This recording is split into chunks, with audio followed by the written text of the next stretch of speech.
안녕하세요, 청취자 여러분. 오늘 여러분과 함께 깊이 이야기 나눌 주제는 바로 궁금함의 힘입니다. 네, 궁금함이요?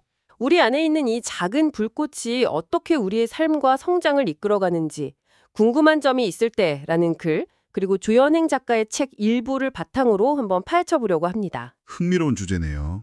이번 이야기를 통해서 궁금함이 왜 중요한지 다시 한번 확인하고 또 여러분의 일상에서 이 호기심을 어떻게 다시 깨우고 키울 수 있을지 그 실마리를 찾아보는 게 저희 목표입니다. 네, 좋습니다. 자료의 시작이 아주 근본적인 질문이에요. 그렇다면 인간은 언제 질문을 던질까? 언제일까요?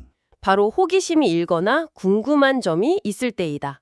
그리고 내가 잘 알지 못하는 것, 처음 접하는 낯선 것이 있을 때 인간은 비로소 질문을 한다. 미지의 세계는 늘 인간의 관심을 끌기 마련이다. 아, 미지의 세계. 네, 바로 이 지점이죠. 내가 잘 알지 못하는 것을 딱 마주했을 때 그때 작동하는 이 궁금함이라는 엔진. 여기에 대해서 본격적으로 이야기 나눠보죠. 이게 당신에게는 어떤 의미일까요? 그렇죠. 먼저 궁금함이 왜 성장의 핵심 동력인지 여기서부터 한번 풀어가 보죠. 네, 어릴 때를 생각해보면 답이 좀 명확해지는 것 같아요. 끊임없이 왜 하고 묻잖아요. 맞아요. 아이들은 정말 끊임없이 물어보죠. 세상 모든 게 새롭고 다 질문거리였죠. 그게 바로 우리가 세상을 배우고 뭐랄까 내면을 넓혀가던 방식이었고요. 네, 그 자체가 성장이었죠. 근데 참 신기하게도 나이가 들수록 이 왜라는 질문을 점점 잃어가는 것 같아요. 아, 맞아요. 익숙해져서 그런가요? 그런 면도 있겠죠. 익숙함에 길들여지고 또 모르는 걸 드러내기보다는 그냥 아는 척하거나 에이 하고 외면하려는 경향도 생기고요. 그럴 수 있겠네요. 바로 이 지점을 자료가 아주 날카롭게 짚어냅니다. 궁금함은 우리 삶을 움직이는 가장 소중한 동력입니다. 가장 소중한 동력. 네.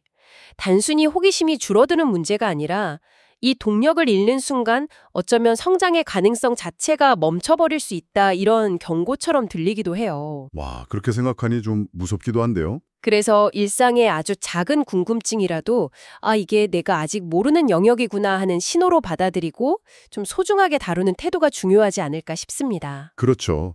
그 모르는 것, 그리고 낯선 것에 우리가 어떻게 반응하느냐가 참 중요한 갈림길이 될 수 있겠네요. 네. 많은 경우에 우리는 좀 본능적으로 불안감을 느끼거나 그냥 피하려고 하죠.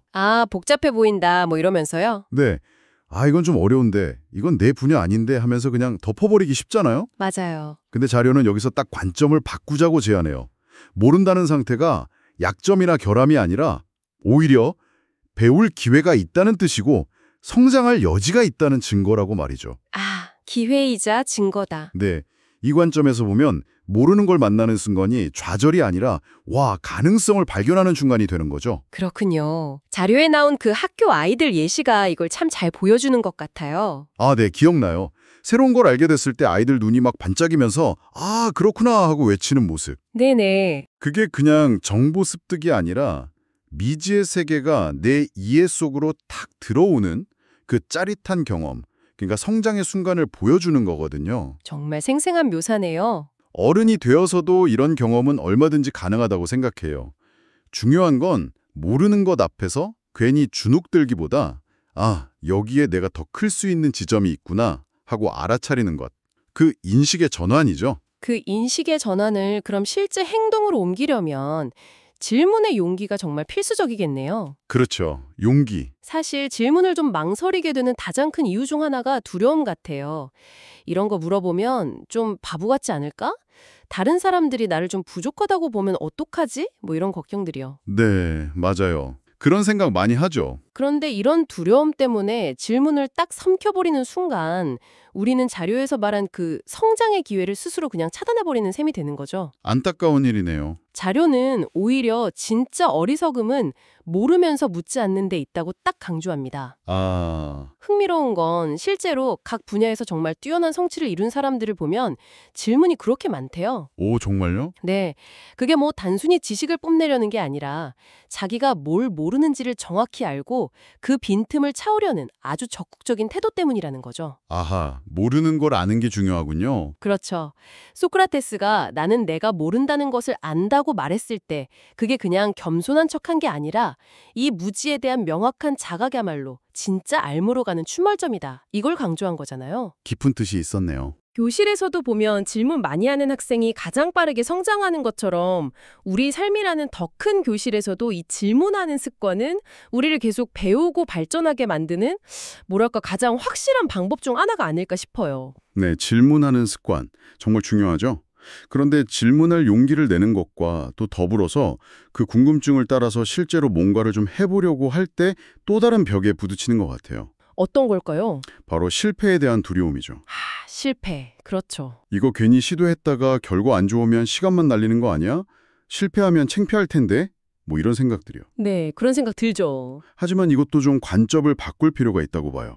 자료에서 에디슨 예를 든 게 아주 딱 맞는 것 같은데요. 아, 그 유명한 말이요? 네, 나는 실패한 것이 아니라 전구가 켜지지 않는 1000가지 방법을 발견했다. 네. 이 말이 시사하는 바가 크죠.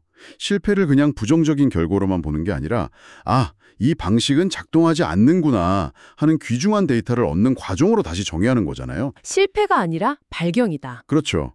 즉, 궁금증을 해결하기 위한 그 시도 자체가 배움이라는 거예요. 책이나 인터넷으로 정보를 얻는 것도 중요하지만 그것만으로는 좀 부족하죠. 그렇죠. 직접 해보는 과정, 설령 그게 실패로 끝나더라도 그 경험을 통해서 얻는 어떤 암묵적인 지식이나 교훈은 이론만으로는 절대 얻을 수 없는 깊이가 있거든요. 몸으로 배우는 지혜 같은 걸까요? 네, 맞아요. 그런 거죠. 그래서 궁금한 게 있다면 그 결과가 어떨까 하는 두려움 때문에 망설이기보다는 그 과정 자체를 배움의 기회로 삼고 일단 한번 발을 내딛는 용기가 필요한 것 같아요. 그 한 걸음이 또 어떤 예상치 못한 발견으로 이어질지는 아무도 모르는 거니까요. 네, 정말 공감이 많이 됩니다. 궁금함이 성장의 동력이고 모르는 건 기회고 또 질문과 실패를 두려워하지 않는 태도가 중요하다는 것까지 깊이 살펴봤는데요. 네, 자, 그럼 이런 태도를 좀 더 구체적으로 우리 일상에 어떻게 녹여낼 수 있을지 그 실천적인 방법들을 좀 찾아볼까요? 좋습니다. 구체적인 방법들. 첫 번째는 어릴 때처럼 어린아이의 시선으로 주변을 다시 한번 바라보는 연습인 것 같아요. 어린아이의 시선이요. 네. 매일 보는 하늘, 늘 걷는 길, 익숙한 사람들 속에서도 일부러 낯섦을 발견하려는 의식적인 노력이죠. 예를 들면 어떤 걸까요? 예를 들어, 오늘따라 구름 모양이 좀 특이하네? 왜 저런 모양이 생겼을까? 라거나, 이 나무는 언제부터 여기 있었지? 어떻게 이렇게 크게 자랐을까? 처럼요. 아하. 자료에서 말하는 처음 접하는 낯선 것을 일부러 찾아보는 거죠. 익숙함이라는 껍질을 살짝 깨고 세상을 다시 질문의 눈으로 바라볼 때 일상이 지루함 대신에 어떤 경이로움으로 채워질 수 있지 않을까 싶어요. 좋은 방법이네요. 익숙함 속에서 낯섦 찾기. 두 번째 실천법으로는 다른 사람의 이야기에 진짜 호기심을 갖는 걸 제안하고 싶어요. 다른 사람의 이야기요? 네. 우리 각자가 어떻게 보면 하나의 거대한 미지의 세계나 마찬가지잖아요. 저마다 다른 경험, 다른 생각, 다른 감정을 가진 복잡하고 깊은 존재들이죠. 그렇죠. 한 사람 한 사람이 우주죠. 맞아요. 근데 우리는 종종 다른 사람과 대화할 때 상대방의 세계를 탐험하기보다는 그냥 내 얘기를 하거나 상대방 말을 평가하는 데 좀 급급할 때가 많죠. 듣기보다는 말하려고 하는. 네. 자료가 강조하듯이 진정한 소통과 연결은 서로에 대한 궁금함에서 시작하는 것 같아요. 그냥 형식적으로 잘 지내시죠 하는 인사를 넘어서 요즘 어떤 일에 가장 마음이 쓰이세요? 라든지 그 경험을 통해서 뭘 느끼셨어요? 와 같이 상대방의 내면을 향한 진솔한 질문을 던져보는 거죠. 아, 좀 더 깊이 들어가는 질문이네요. 그리고 무엇보다 중요한 건 답을 듣고 바로 평가하거나 내 경험을 막 덧붙이려고 하기보다 그냥 열린 마음으로 이 사람은 이런 세계를 가지고 있구나 하고 이해하려는 태도로 잘 들어주는 것. 경청이죠. 네, 경청. 이런 진정한 호기심이 관계를 깊게 만들고 또 우리 자신의 시야도 넓혀주는 놀라운 힘이 있다고 생각해요. 네, 정말 중요한 포인트네요. 세 번째 방법은 독서를 통해서 의식적으로 궁금증의 지평을 넓히는 건 어떨까 싶어요. 독서 좋죠. 책이라는 게 우리가 물리적으로 경험하기 힘든 다른 시간, 다른 공간, 또 다양한 사람들의 삶과 생각을 만날 수 있게 해주는 가장 효과적인 도구 중 하나잖아요. 맞아요. 간접 경험의 폭이 엄청나죠. 다른 시대의 지혜나 다른 문화의 삶의 방식, 아니면 특정 주제에 대한 깊이 있는 탐구를 접하면서 우리는 자연스럽게 내가 모르는 게 정말 많구나 하는 걸 깨닫게 되죠. 네. 그리고 재미있는 건 하나의 궁금증을 해결하면 그게 또 다른 질문으로 이어진다는 점이에요. 꼬리에 꼬리를 무는군요. 네.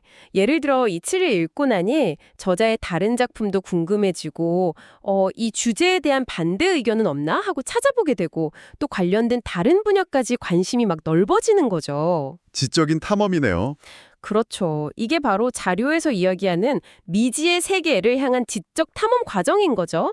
그래서 하루에 단 몇 쪽이라도 꾸준히 읽는 습관, 이게 이런 연쇄적인 호기심을 자극하고 유지하는 좋은 방법이 될 수 있을 것 같아요. 뭘 읽어야 할지 모르겠다면요. 지금 당장 당신을 가장 간지럽히는 그 궁금한 점에 대한 책부터 시작해보는 건 어떨까요? 좋은 시작이네요. 네 번째로는 자연을 질문하는 마음으로 관찰하는 시간을 가져보는 걸 추천하고 싶습니다. 자연 관찰이요? 네, 자연은 그 자체로 정말 거대한 질문 창고이자 끊임없이 변화하고 순환하는 생명의 신비를 담고 있는 교과서 같아요. 위대한 교과서? 잠시 멈춰서서 주변의 자연 현상에 한번 의문을 품어보는 거예요. 예를 들어, 저 작은 씨앗 안에 어떻게 저렇게 큰 나무의 정보가 다 들어있을까? 계절은 어떻게 이렇게 정확하게 순환하는 걸까? 새들은 왜 저렇게 아름다운 노래를 부를까 하는 식으로요. 그냥 지나쳤던 것들에 질문을 던져보는 거네요. 그렇죠. 이런 질문들은 우리를 그냥 표면적인 관찰 너머에 어떤 깊은 사색으로 이끌 수 있어요. 자료에서 창조의 섭리라는 표현을 썼는데 너무 거창하게 생각하지 않더라도 자연의 정교함이나 질서 앞에서 우리는 어떤 경외감을 느끼게 되고 또 인간 중심적인 사고에서 벗어나서 좀 더 큰 흐름 속의 일부임을 깨닫게 될 수도 있고요. 겸손함을 배우는 시간이 될 수도 있겠네요. 맞아요. 이런 경험은 지적인 호기심 충족을 넘어서 우리에게 겸손함이나 감사함 같은 정서적인 풍요로움까지 줄 수 있다고 생각해요. 네. 다섯 번째는 어쩌면 지금까지 나온 모든 이야기들을 꿰뚫는 핵심일 수도 있겠는데요. 바로 궁금증을 행동으로 옮기는 실천입니다. 행동. 결국 행동이죠. 머릿속으로 궁금하다 하고 생각만 하는 것과 그 궁금증을 풀기 위해 실제로 뭔가를 해보는 것은 정말 엄청난 차이가 있잖아요. 네, 그렇죠. 하늘과 땅 차이죠. 요즘은 정보 접근성이 워낙 좋아서 검색 몇 번이면 웬만한 사실은 다 알 수 있죠. 근데 자료가 암시하듯이 진짜 알미라는 건 정보를 그냥 습득하는 걸 넘어서 그걸 나의 경험으로 만드는 과정에서 오는 것 같아요. 경험으로 만든다. 예를 들어 새로운 요리법이 궁금하다면 레시피만 찾아볼 게 아니라 직접 요리를 해보고 맛을 봐야 아는 거잖아요.